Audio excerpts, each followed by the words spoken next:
मैं टीचर संगीता सिंह और आज हम पढ़ने वाले हैं वर्णमाला के बारे में। तो चलिए वर्णमाला को देख लेते हैं। तो वर्णमाला क्या होता है? तो वर्णमाला को जानने से पहले हम किसको जान लेते हैं? वर्ण को जान लेते हैं। तो वर्ण क्या होता है? तो ध्वनियों को लिखने के लिए जिस निश्चित चिन्हों का प्रयोग किया जाता है उसे क्या कहते हैं? वर्ण कहते हैं। और इन्हीं वर्णों का क्रमबद्ध एवं अव्यवस्थित समूह क्या कहलाता है? वर्णमाला कहलाता है। वर्णमाला में जो वर्णों की संख्या होती है वह कितनी होती है? 52 होती है। वर्णमाला में ध्वनि के दो प्रकार होते हैं, एक होता है स्वर और दूसरा होता है व्यंजन। अब हम किसको देख लेते हैं? स्वर को देख लेते हैं। तो स्वर किसे कहा जाता है? तो जिन वर्णों का उच्चारण बिना किसी ध्वनि की सहायता से किया जाता है उसे क्या कहते हैं? स्वर कहते हैं। यह स्वर का प्रयोग किसके रूप में किया जाता है? स्वतंत्र रूप से जो है वो किया जाता है। और स्वरों की संख्या को देख लेते हैं। यहाँ पर जो है वो स्वर की संख्या कितनी है? तो अ, आ, ई, उ, ऋषि, ए, ओ, औ। अब इनकी संख्या को काउंट कर लेते हैं। 1, 2, 3, 4, 5, 6, 7, 8, 9, 10, 11। तो यहाँ पर स्वरों की संख्या कितनी है? 11 है। लेकिन स्वर भी कितने प्रकार के होते हैं? 3 प्रकार के होते हैं। एक होता है आपका मूल स्वर और दूसरा क्या होता है? दीर्घ स्वर और तीसरा होता है प्लुत स्वर। प्लुत स्वर को मैं इसलिए यहाँ पर अभी नहीं लिखी हुई थी क्योंकि प्लुत स्वर का प्रयोग जो है वो हिंदी में आजकल नहीं होता है। संस्कृत में क्या किया जाता है इसका प्रयोग, या वैदिक भाषा के रूप में जो है वो प्लुत का जो है वो प्लुत स्वर का जो है प्रयोग किया जाता है, इसलिए मैं यहाँ पर प्लुत स्वर के बारे में नहीं लिखी थी। अब हम स्वरों को देख लेते हैं। जो मूल स्वर हैं वह कौन कौन से हैं? तो अ, ई, उ और ये ऋषि। ये जो अ, ई, उ और ये ऋषि यही क्या है? मूल स्वर है। तो यहाँ पर आप लिख लीजिएगा मूल स्वरों की संख्या कितनी है? 4 है।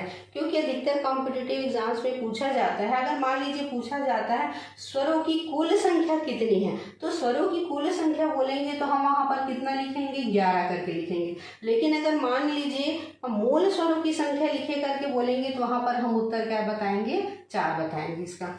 अब हमने देख लिया कि अ, ई, उ और ऋषि ये तो क्या है? मूल स्वर है। और जो बाकी बचे हुए हैं आ, ई, उ, ए, ओ, औ, इनकी संख्या कितनी है? 1, 2, 3, 4, 5, 6, 7। इनकी संख्या कितनी है? 7 है। अगर मान लीजिए प्रश्न में आता है कि दीर्घ स्वरों की संख्या कितनी होती है तो आप बता लेंगे जो है वो 7।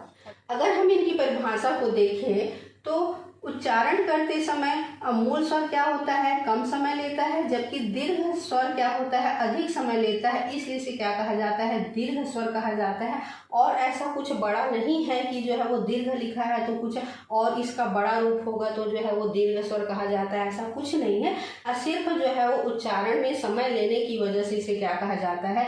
दीर्घ स्वर कहा जाता है। और प्लुत स्वर जो है क्या होता है? वैदिक भाषा में प्रयोग किया जाता है, संस्कृत भाषा में प्रयोग किया जाता है।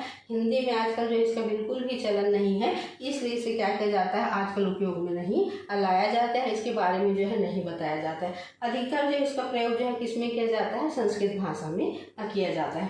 तो ये तो हो गया हमारा जो है वो स्वर के बारे में हमने क्या जाना कि मूल स्वर कितने होते हैं, मूल स्वरों की संख्या कितनी होती है? 4 होती है। और दीर्घ स्वरों की संख्या कितनी होती है? 7 होती है। इस तरीके से स्वरों की कुल संख्या कितनी हो जाती है? 11 हो जाती है।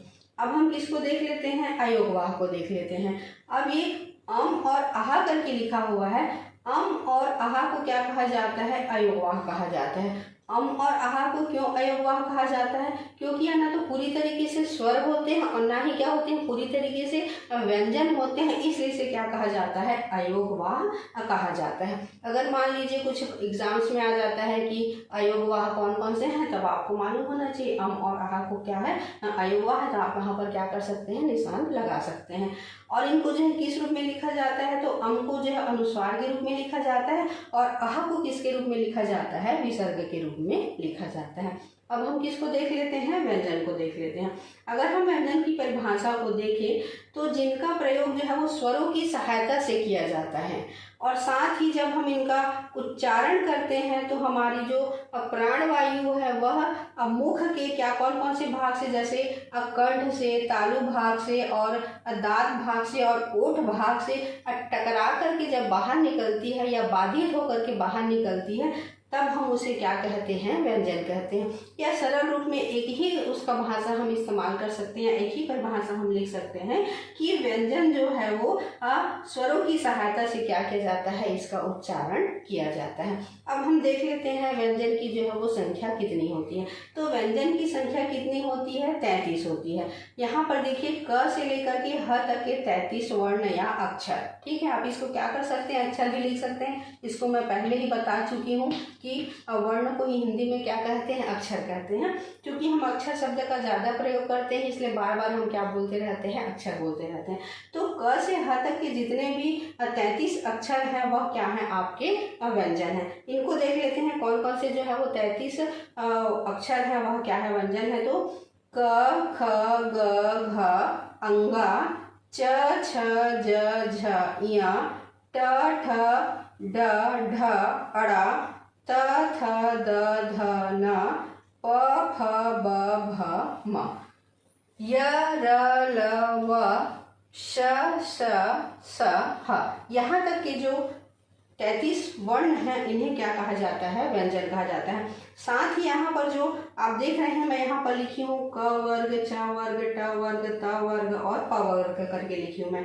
तो कहने का मतलब है जो यहाँ पर जो है वो जितने भी यहाँ पे जो दिए हुए हैं व्यंजन दिए हुए हैं उनकी जो देखिएगा प्रत्येक लाइन में कितनी जो है वो संख्या है, 5 1 2 3 4 5, 1 2 3 4 5, 1 2 3 4 5, 1 2 3 4 5, 1 2 3 4 5। ये क्या है, किसी न किसी वर्ग में क्या है, यह विभाजित है, इसीलिए इसे क्या कहा जाता है, वर्गीय व्यंजन भी कहा जाता है। इसमें वर्ग में विभाजित है तो सामने की जो पहले वर्ण है या अक्षर है उसी के आधार पर उसका क्या किया गया है, नामकरण या वर्ग के आधार पर उसको क्या किया गया है, विभाजित किया गया है। जैसे क ख ग घ अंगा को कौन से वर्ग में विभाजित किया गया है, क वर्ग में किया गया है। च छ ज झ ञ तो कौन सा वर्ग है, च वर्ग है। ट ठ ड ढ अड़ा ये कौन सा वर्ग है, ट वर्ग है। त थ द ध न ये कौन सा वर्ग है, त वर्ग है। प फ ब भ म ये कौन सा वर्ग है, प वर्ग। मतलब इनके वर्गों के पहले अक्षर के आधार पर इनका क्या कर दिया गया, वर्गों में विभाजित कर दिया गया, इसीलिए इन्हें क्या कहा जाता है, वर्गीय व्यंजन भी कहा जाता है। और वर्गीय व्यंजन क्यों कहा जाता है, क्योंकि यह वर्गों में विभाजित है, इसलिए इन्हें जो है वो वर्गीय व्यंजन भी कहा जाता है। साथ ही इन्हें जो है वो क से लेकर के जो ह तक के क से लेकर के जो म तक के हैं इन्हें स्पर्शी व्यंजन भी कहा जाता है। क्या कहा जाता है, स्पर्शी व्यंजन भी कहा जाता है। और इन्हें क्यों स्पर्शी व्यंजन कहा जाता है, जब हम इनका उच्चारण करते हैं तो ये मुख के किसी न किसी भाग से क्या होते हैं, स्पर्श होते हैं। चाहे वह कंठ से स्पर्श हो, चाहे तालु से स्पर्श हो, चाहे मूर्धन्य से, चाहे दंतव्य से, चाहे ओष्ठ से, तो किसी न किसी रूप में हमारे मुख से क्या होते हैं, ये जो है उच्चारण करते समय जो है वो टकराते हैं या बाधित होते हैं, इसीलिए या स्पर्श होते हैं, इसीलिए इनको क्या कहा जाता है, स्पर्शी व्यंजन भी कहा जाता है। अब हम देख लेते हैं आगे जो ये और है ड और ये ढ, इसे जो है वो उपक्षिप्त व्यंजन भी कहा जाता है। और इसे उपक्षिप्त व्यंजन भी क्यों कहा जाता है, क्योंकि इसको जो है किस रूप में लिखा जाता है, इस तरह तरीके से क्या कहा जाता है, लिखा जाता है। मतलब इन दोनों रूप से ही क्या हुआ है, इसका जो है वो उत्पत्ति हुआ, इसलिए इसे क्या कहा जाता है, उत्क्षिप्त व्यंजन भी कहा जाता है। ठीक है, अब देख लेते हैं आगे। चूंकि इसे जो है वो क ख ग घ अंगा, मैंने यहाँ पे क्या लिखा है, कंठव्य लिखा है। तो कंठव्य कहने का मतलब है जब हम इसका उच्चारण करते हैं, तो जब उच्चारण करते हैं तो इसका उच्चारण कहाँ से होता है, कंठ भाग से होता है। और कंठ भाग हमारा क्या होता है, यहाँ पर होता है। क, ख, ग, घ, अंगा। तो इसीलिए इसे क्या कहा जाता है, कंठव्य व्यंजन भी कहा जाता है। मान लीजिए परीक्षा में आ जाता है कि कंठव्य व्यंजन कौन कौन सा है, तब आप बता दीजिएगा कि जो कंठ से जिसका उच्चारण निकलता है, जैसे क, ख, ग, घ, अंगा, ये क्या है आपके कंठव्य व्यंजन है। साथ ही जैसे च, छ, ज, झ, य, इन्हें क्या कहते हैं, तालव्य व्यंजन कहते हैं। तालव्य व्यंजन क्यों कहते हैं, जो जीभ का मेन जो बीच वाला भाग है उससे ऊपर का जो भाग है जिसे क्या कहा जाता है, तालु कहा जाता है। जब हम इसका उच्चारण करते हैं तो यहाँ से तालु वाले भाग से इसका उच्चारण होता है, इसलिए इसे क्या कहा जाता है, तालव्य व्यंजन कहा जाता है। उच्चारण करके देख सकते हैं, च, छ, ज, झ, य। ऊपर वाला भाग क्या हो रहा है, टकरा रहा है, जीभ ऊपर वाले भाग से क्या हो रहा है, टकरा रहा है, इसलिए इसे क्या कहा जाता है, तालव्य व्यंजन कहा जाता है। साथ ही से देख लेते हैं ट, ठ, ड, ढ, अड़, इसे मूर्धन्य कहते हैं। तो जब आप मुख का भाग देखेंगे तो जो तालव्य वाला भाग का जस्ट ये होठ के ऊपर वाला भाग, जो कठोर वाला भाग होता है, उसे क्या कहा जाता है, मूर्धन्य कहा जाता है। तो जब हम उच्चारण करते हैं तो इस भाग से जो है इसका उच्चारण होता है, इसलिए इसे क्या कहा जाता है, मूर्धन्य व्यंजन कहा जाता है। ट, ठ, ड, ढ, अड़। और चूंकि यह कठोर भाग से इसका उच्चारण होता है, इसलिए इसे क्या कहा जाता है, कठोर व्यंजन भी कहा जाता है। तो ये हो गया मूर्धन्य और कठोर व्यंजन। अब हम देख लेते हैं त, थ, द, ध, न। जब हम त, थ, द, ध, न का प्रयोग कर रहे हैं या उच्चारण कर रहे हैं तो जीभ हमारा क्या हो रहा है, दांत से जो है वो टकरा रहा है, इसीलिए इसी के आधार पर इसको क्या कहा जाता है, दंतव्य व्यंजन कहा जाता है। अब हम देख लेते हैं प, फ, ब, भ, म। ये वाला उच्चारण कर रहे हैं तो क्या हो रहा है, होठ जो है वो होठ से उच्चारण निकल रहा है, होठ आपस में क्या हो रहे हैं, जो वायु है हमारे क्या हो रही है, होठ से जो है वो टकरा करके जो है बाहर निकल रही है, इसलिए इसे क्या कहा जाता है, ओष्ठ्य व्यंजन कहा जाता है। प, फ, ब, भ, म। तो इस तरीके से क्या हो जाएगा, जो है वो ओष्ठ्य व्यंजन हो जाएगा। इसी तरीके से आप स्वयं में उच्चारण करके देख सकते हैं कि कंठव्य व्यंजन में कैसे उच्चारण करते हैं, क, ख, ग, घ, अंगा। तालव्य में च, छ, ज, झ, य। मूर्धन्य में ट, ठ, ड, ढ, अड़ा। दंतव्य में त, थ, द, ध, न। और ओष्ठम में या ओष्ठ्य में प, फ, ब, भ, म। ये क्या है, ओष्ठ्य। तो इस तरीके से ये किसी न किसी मुख के किसी न किसी भाग से जो है वो टकरा करके या बाधित होकर के बाहर निकलते हैं, इसी वजह से इन्हें क्या कहा जाता है, स्पर्शी व्यंजन कहा जाता है। और इनकी संख्या कितनी होती है, पूरी तरीके से जो है 25 होती है। 5 5 का 5 लाइन है, 5 5 5 5। अगर हम पांचों का गुणा करेंगे तो 5 5 से 25, तो इनकी संख्या, स्पर्शी व्यंजनों की संख्या कितनी हो जाती है, 25 हो जाती है। साथ ही हमारा अगर कॉम्पिटिटिव एग्जाम्स है तो उनमें इसी तरीके से जो प्रश्न पूछा जाता है कि कुछ कुछ शब्दों को क्या कर दिया जाता है, दे दिया जाता है कि कौन सा तालव्य है, कौन सा कंठव्य है, कौन सा मूर्धन्य है, कौन सा दंतव्य है, कौन सा ओष्ठ्य है। तो आप अगर इस तरीके से स्वयं से उच्चारण कर रहेंगे तो आपको किसी प्रकार से जो है वो असुविधा नहीं होगी और आप लोग क्या कर सकते हैं, इसको जो है आसानी से एग्जाम्स को जो है वो क्लियर कर सकते हैं। अब हम आगे देखते हैं य, र, ल, व। य, र, ल, व को क्या कहा जाता है, अंतस्थ व्यंजन कहा जाता है। और इसे अंतस्थ व्यंजन क्यों कहा जाता है, क्योंकि अंत का अर्थ होता है मध्य या बीच, और स्थ का होता है स्थिति। यह जो है वो क्या होती है, बीच की जो है वो स्थिति होती है। बीच की स्थिति करने का मतलब है, हम उच्चारण करके देखिए य, र, ल, व। मतलब इसका जब हम उच्चारण करते हैं तो मुख के किसी भी भाग से जो है वो क्या होता है, टकराता नहीं, सिर्फ जो है वो क्या होती है, सट के जो है वो आवाज निकलती है, इसलिए से क्या कहा जाता है, अंतस्थ व्यंजन जो है वो कहा जाता है। और इसकी संख्या कितनी होती है, 4 होती है, 1 2 3 4। अंतस्थ व्यंजन का भी जो है अधिकतर प्रश्न में पूछा जाता है, किसी न किसी को दे दिया जाता है, पूछा जाएगा कि जो है वो यह कौन सा व्यंजन है, तो आपको मालूम होगा कि य, र, ल, व अंतस्थ व्यंजन है। तब आप यहाँ पर क्या लिखेंगे, अंतस्थ व्यंजन को क्या कर देंगे, टिक मार्क लगा देंगे और आपको जो है पूर्ण नंबर प्राप्त हो जाएगा। अब हम देख लेते हैं कि इसको श, श, श, ह, इसे जो है वो ऊष्म व्यंजन कहा जाता है। और इसे ऊष्म व्यंजन क्यों कहा जाता है? जब हम इसका उच्चारण करते हैं तो हमारी जो मुख की जो वायु है वह घर्षण होकर के क्या होती है, बाहर निकलती है। तो एक प्रकार की जो है वो गर्माहट का एहसास होता है, इसलिए इसे क्या कहा जाता है, ऊष्म व्यंजन कहा जाता है। उच्चारण करके देखते हैं, श श स ह।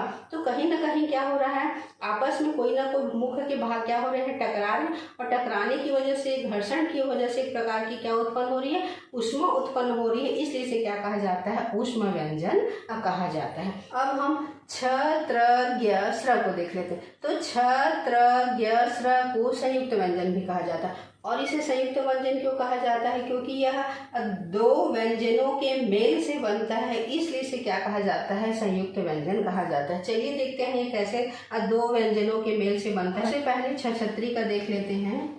छ का क प्लस श, उसके बाद त्र का देख लेते हैं। त्र का हो जाता है त प्लस र। अब देख लेते हैं ज्ञ का। ज्ञ का हो जाता है ज प्लस इया। और देख लेते हैं श्र का श प्लस र। इस तरीके से दो व्यंजनों के मिलने से जब नया व्यंजन बनता है तब उसे हम क्या कहते हैं, संयुक्त व्यंजन कहते हैं, जिसमें एक व्यंजन जो है वो स्वर रहित होता है और दूसरा क्या होता है, स्वर असहित होता है। तो इस तरीके से हमारा जो है वो वर्णमाला पूरी तरीके से कंप्लीट हो रहा है। देख लेते हैं अगर कुछ चीज़ें जो है वो छूट गई हो। यहाँ पर य र ल व अंतः स्थ व्यंजन है, इसे अर्ध स्वर व्यंजन भी कहा जाता है। हम इनको जोड़ के देख लेते हैं, हमारी जो है टोटल वर्णों की संख्या 52 आ रही है कि नहीं आ रही करके। तो स्वरों की संख्या कितनी थी, यहाँ पर जो है वो 11 थी। अयोगवाह की संख्या कितनी थी, 2 थी। ठीक है, उसके बाद व्यंजन की संख्या क से ह तक हमने जो है कितना निकाला है, 33 निकाला है। ठीक है, ये हो गया 33। साथ ही जो है वो संयुक्त व्यंजन, उनकी संख्या कितनी है, 4। छ त्र ज्ञ स्र, इनकी संख्या कितनी है, 4 है। साथ ही हमने जो है वो ड और ढ से जो है वो 2 उपक्षिप्त व्यंजन निकाले हैं, ड और ढ।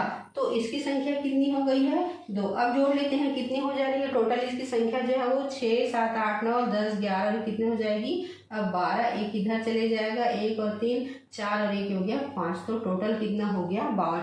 तो इस तरीके से वर्णों की संख्या हमारी कितनी हो गई है, 52 हो गई। अब हम देख लेते हैं एक बार और रिपीट के कॉम्पिटिटिव एग्जाम्स में किस तरीके से प्रश्न आते हैं। तो सबसे पहले मैंने जो बताया आप लोगों को कि स्वर में जो है पूछे जाएंगे, मूल स्वरों की संख्या पूछी जाएगी तो हम क्या बताएंगे, 4 बताएंगे। अगर मान लीजिए कुल स्वरों की संख्या बताई जाएगी या पूछी जाएगी तब हम क्या बताएंगे, वहाँ पर जो है वो 11 बताएंगे। दीर्घ स्वरों की संख्या पूछी जाएगी तब हम क्या बताएंगे, 7 बताएंगे। साथ ही जो है वो अयोगवाह कौन कौन से हैं, तो अम और आह क्या है, अयोगवाह के रूप में बताएंगे। अम को किसके रूप में लिखा जाता है, अनुस्वार के रूप में लिखा जाता है। आह को किसके रूप में लिखा जाता है, विसर्ग के रूप में लिखा जाता है। क से ह तक के 33 क्या होते हैं, व्यंजन होते हैं। इन व्यंजनों को किस में विभाजित किया गया है, क से लेकर के म तक के जो व्यंजन हैं उन्हें जो है वो वर्गीय व्यंजन कहा जाता है, क्योंकि इन्हें क्या किया गया है, इनके वर्गों में विभाजित किया गया है। जो उनका पहला वर्ग है, पहला वर्ण है, उन्हीं के नाम के आधार पर उनको क्या किया गया है, वर्गों में विभाजित किया गया। साथ ही में जो है वो स्पर्शी व्यंजन कहा जाता है, क्योंकि जब ये मुख के किसी न किसी भाग से जो है टकरा करके बाहर आते हैं या स्पर्श होकर के बाहर आते हैं, इसलिए इन्हें क्या कहा जाता है, स्पर्शी व्यंजन कहा जाता है। साथ ही मुख के जिस भाग से टकरा करके बाहर निकलते हैं या बाधित होकर के बाहर निकलते हैं, उन्हीं के आधार पर जो इनका क्या किया जाता है, नामकरण किया जाता है, या उन्हीं के आधार पर इनको क्या किया जाता है, जाना जाता है। जैसे कि क ख ग घ अंग ये कंठ भाग से निकलते हैं, इनका उच्चारण कहाँ से होता है, कंठ से निकलता है, इसलिए क्या कहा जाते हैं, कंठव्य व्यंजन कहा जाता है।